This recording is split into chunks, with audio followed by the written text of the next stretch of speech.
Cuarto síntoma. Permanente sentimiento de culpabilidad con autodevaluación, minusvalía y tendencia al autocastigo. Navegando con bandera de culpable. El adicto ha sido desde siempre una persona señalada, acusada, humillada y avergonzada tan constante e intensamente que ha desarrollado un reflejo condicionado en torno a la culpa.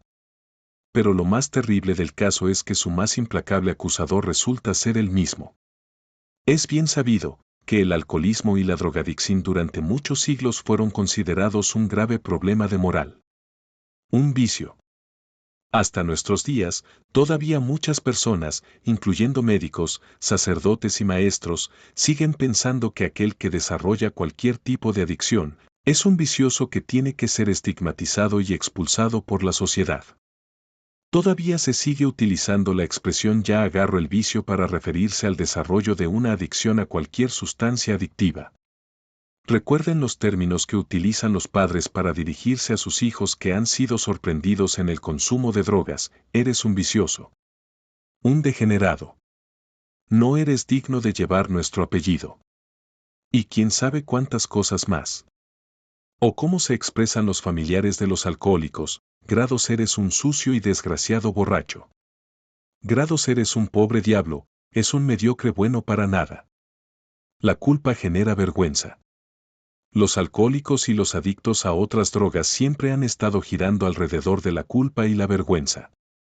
Los adictos siempre han sido objetos de la vergüenza de los demás. La familia del alcohólico se avergüenza de él. No se habla del problema en público, pero en privado siempre lo están agrediendo y humillando.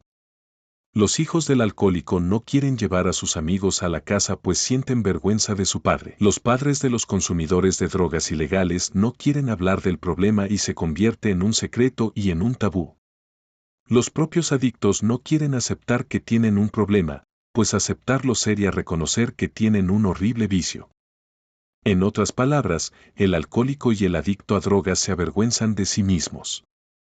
Una gran cantidad de conductas que manifiestan los alcohólicos o los adictos durante su etapa de actividad generan culpa y vergüenza: los insultos a la esposa, la agresión a los hijos, aquel accidente automovilístico donde hubo lesionados y se tuvo que pagar mucho dinero, el empleo que se perdió, las deudas, los engaños, las mentiras descubiertas, la expulsión de la escuela, la detención en la cárcel por posesión de drogas, etc.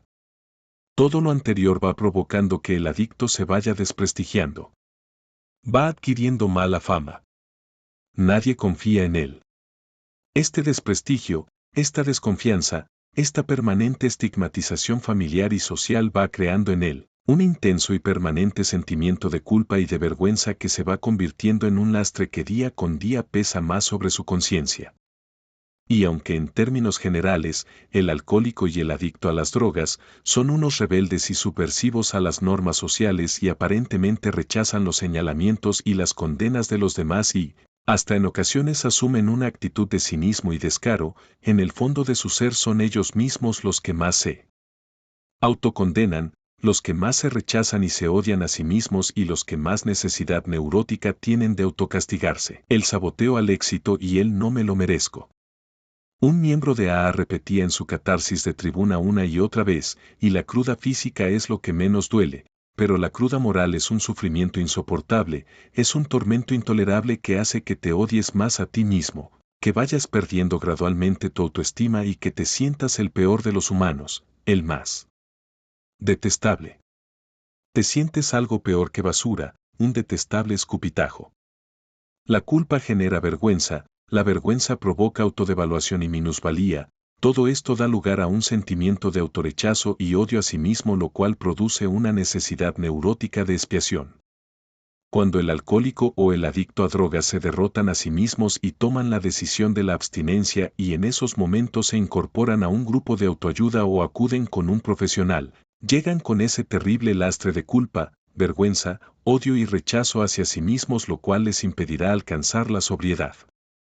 Por esa razón, el permanente sentimiento de culpabilidad, la autodevaluación, la minusvalía y la tendencia al autocastigo constituyen uno de los principales y más frecuentes síntomas generadores de borrachera seca. ¿Cómo se manifiesta la necesidad neurótica de expiación? La respuesta se puede dar en dos términos muy sencillos: el saboteo al éxito y el no me lo merezco. Como en el adicto, el sentimiento de culpa se ha vuelto un reflejo condicionado ante cualquier conducta que desarrolle, va navegando por la vida con bandera de culpable.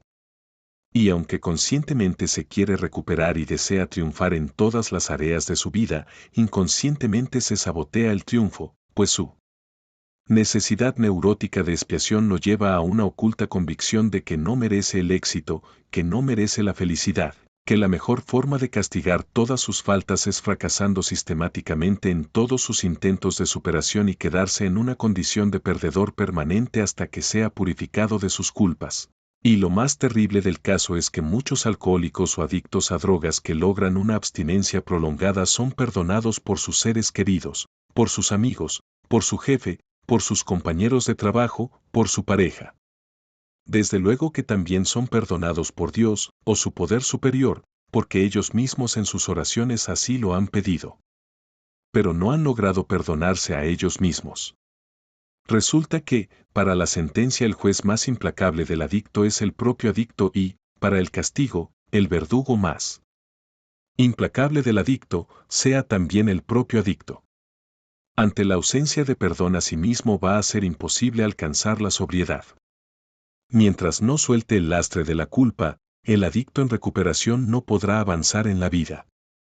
Sigue atado al pasado, atado a sus culpas, continúa sintiéndose avergonzado y menos que los demás y todo esto le impedirá triunfar en la vida. Será un formidable obstáculo para que alcance las metas por las cuales decidió dejar el alcohol o las drogas y permanecer en un estado de mediocridad y estancamiento permanentes. Culpa, resentimiento, amargura, depresión y baja autoestima. La culpa va muy ligada al resentimiento. Casi todos los que no se han logrado liberar de sus resentimientos tampoco se han podido liberar de la culpa. Es un ancla atorada en el pasado. Todo resentimiento lleva implícito algo de culpa y toda culpa lleva implícita algo de resentimiento. El culpable y el resentido ni se perdonan ni tampoco han perdonado. Por eso, la fórmula más recomendada para superar estos dos sentimientos indeseables es: perdónate y perdona. Otras emociones indeseables que genera la culpa son la amargura existencial y la depresión.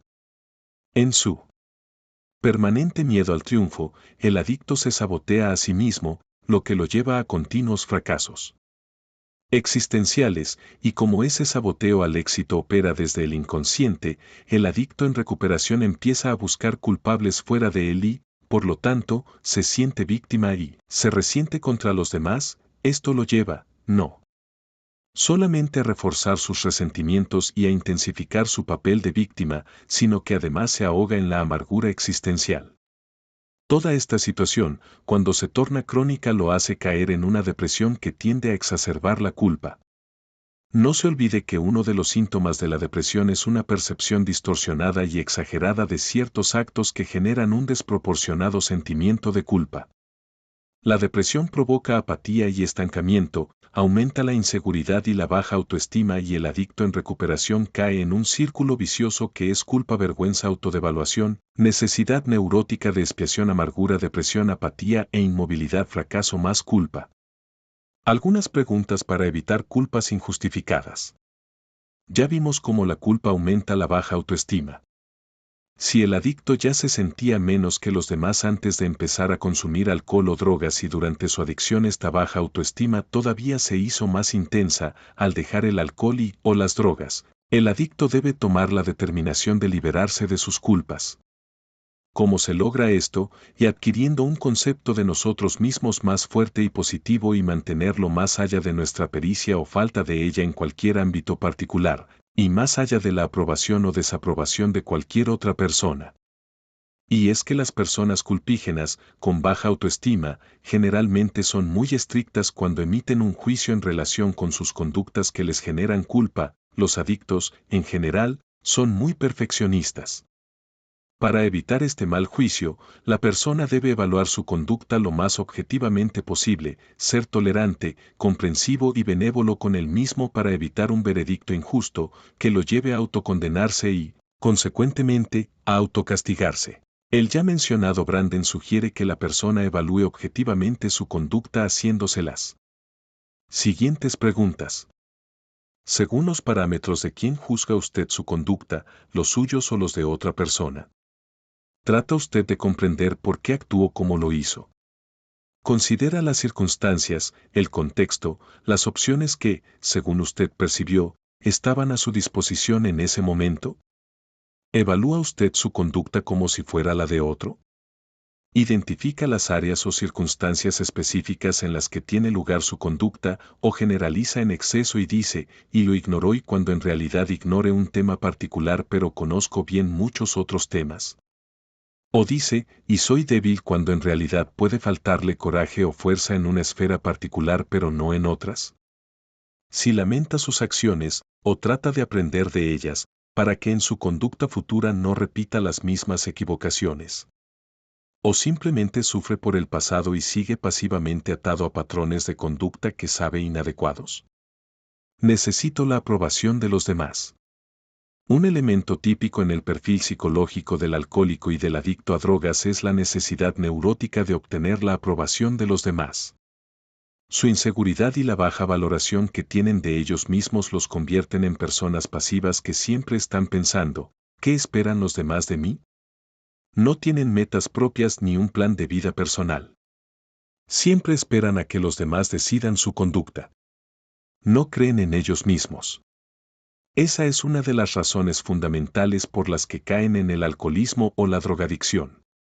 En el historial de la mayor parte de los adictos, la primera vez que consumieron tabaco, alcohol o drogas en la adolescencia no lo decidieron hacer por ellos mismos, sino que alguien los indujo a hacerlo. La motivación para ese primer consumo es la aceptación de los demás, pertenecer a un grupo, no quedar aislado de la mayoría dominante. En este contexto ambiental es claro entender que las primeras experiencias con tales sustancias adictivas fueron consecuencia de la expectativa, ¿qué esperan los demás de mí? Y la respuesta, los demás esperan de ti que hagas lo que ellos hacen, que manifiestes sometimiento al grupo. Que no tengas ideas propias diferentes a las de ellos, que aceptes incondicionalmente a todas las pruebas que te pongan, acabarte una botella de tequila hasta que te emborraches, o probar aquella droga nueva que nunca has consumido, etc., y que a cambio de eso tú vas a ser aceptado por los demás y así satisfacerás tu necesidad de pertenencia. Podemos calificar al adicto como un dependiente ambiental. Esto quiere decir que depende mucho de las expectativas que giren alrededor del medio donde está sumergido. Por eso le cuesta tanto trabajo decir no. Muchos alcohólicos fallan en sus promesas de dejar de beber porque no conciben tener que decir no cuando les inviten una copa en una comida o en una fiesta. ¿Qué tiene que ver lo anterior con la culpa? Pues mucho. La culpa tiene que ver con la desaprobación o condenación de otros, de personajes muy influyentes como los padres, los maestros, los amigos o los cónyuges. Cuando una persona insegura no hace lo que los demás esperan de él, experimenta culpa. Pero en realidad, más que culpa, tiene temor de ser repudiado, de no ser aceptado por los demás, y esto constituye una importante amenaza para su seguridad. Cuando el adicto decide dejar su droga favorita y logra la abstinencia pero persiste su necesidad neurótica de ser aprobado por los demás, esto determina un impedimento para el logro de la sobriedad. Lo que ocurre con el adicto en recuperación que continúa siendo un dependiente ambiental es que cambia una autoridad por otra. Por ejemplo, cuando estaba activo en alcohol o drogas, la autoridad estaba constituida por su grupo de amigos que influían en él. Ahora que está en recuperación, la autoridad pudiera ser su grupo de AA o su terapeuta, y él tal vez haga lo que le indiquen, pero no por convicción sino para obtener la aprobación de su nueva autoridad. Por eso, muchos miembros de AA que padecen borrachera seca cambian su dependencia de la droga por una dependencia neurótica hacia el grupo, o muchos más se vuelven dependientes de su terapeuta y desarrollan la necesidad de que éste decida por ellos. Aquí el problema de fondo, repitiendo las palabras de Nathaniel Branden, es la dependencia y el miedo a la autoafirmación, más específicamente, el miedo a desafiar los valores de otras personas influyentes. Por tanto, una gran tarea para el logro de la sobriedad es liberarse de sus culpas a través de lograr una escala de valores individual que permita construir las propias convicciones morales de cada quien y sobre las cuales desarrollar su plan de vida, y a partir de ese momento se hará responsable de su conducta y de las consecuencias de la misma. Este es un hombre maduro que no le teme al que dirán, que atiende a la auténtica voz de sí mismo y respeta su propio juicio sobre las creencias de los otros que uno no comparte de manera genuina. Del círculo vicioso al círculo virtuoso. No solamente la autoafirmación en sus propios valores va a lograr la liberación de la culpa, también son importantes otros valores como la aceptación y la responsabilidad. En el caso de los adictos, la aceptación es una condición fundamental para la liberación de la culpa.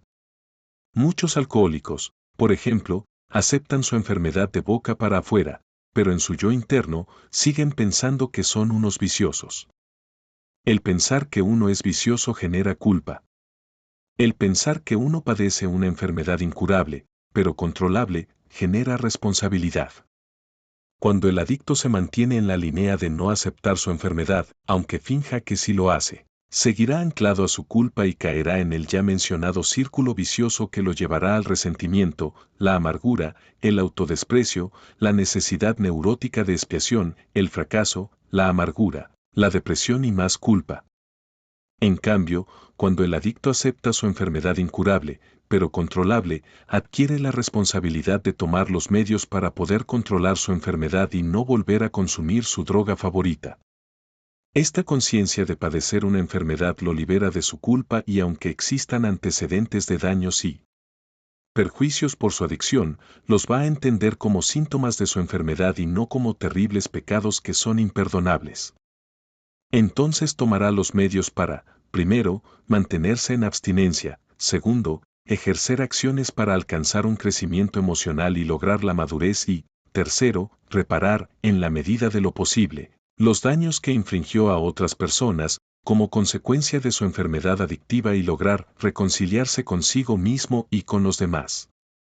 Con lo anterior demostramos dos fenómenos. La persistencia de la culpa lleva a la persona a un círculo vicioso que lo hará desembocar en mayor culpa. En cambio, la aceptación, tanto de la adicción como de la neurosis, hará que la persona desarrolle una responsabilidad persistente que lo llevará a un círculo virtuoso, caracterizado por aceptación, perdón, responsabilidad, acción y crecimiento emocional progresivo que le permitirán alcanzar la sobriedad. Perdonar y perdonarse. Una vez que el adicto en recuperación logre romper el círculo vicioso y se introduzca al círculo virtuoso, podrá iniciar un promisorio viaje hacia la sobriedad. Cambiar una actitud de culpa por otra de responsabilidad podrá permitirle que pueda ejecutar la tarea del autoperdón. De acuerdo a lo postulado por Branden, el autoperdón implica las siguientes condiciones. Reconocer, hacer real ante nosotros mismos, en lugar de negar o ignorar, que somos nosotros los que hemos realizado esa acción particular.